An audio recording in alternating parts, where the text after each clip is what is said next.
Once upon a time, there was a young basketball player who had dreams of becoming one of the greatest basketball players of all time.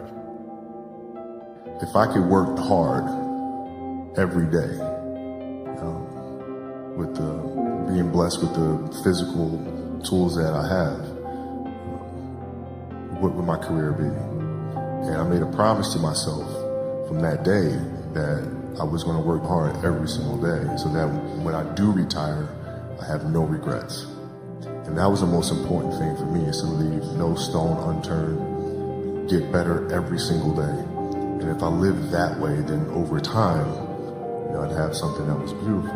But that was my philosophy. It seems like a pretty simple one, but if you live your life to just get better every single day, and do that for 20 years, what do you have?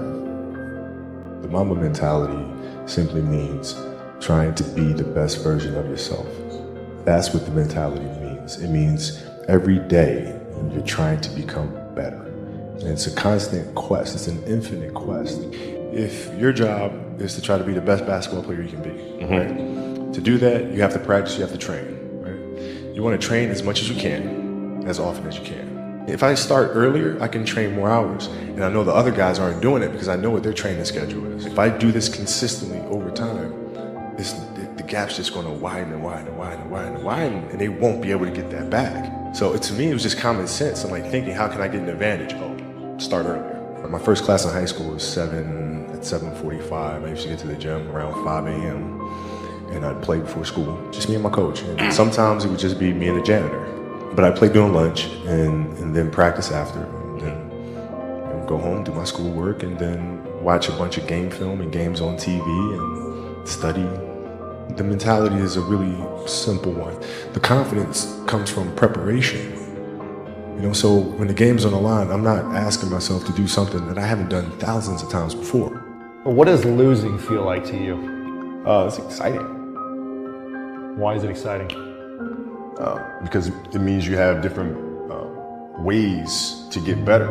There's certain things that you can figure out that you can take advantage of, right? Certain weaknesses that were exposed that you need to shore up, right? So it was exciting. It sucks to lose. Right. But at the same time, there are answers there if you just look at them.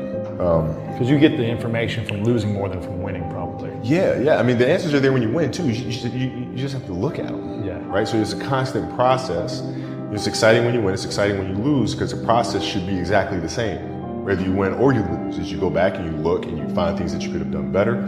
You find things that you've done well that worked. You figure out how did they work, why did they work, how can you make them work again? Yeah. And but the hardest thing is to face that stuff. Seriously, what does failure mean? It doesn't exist. It's a figment of your imagination. Fail on Monday. The only way it's a failure on Monday is if you decide to not progress from that.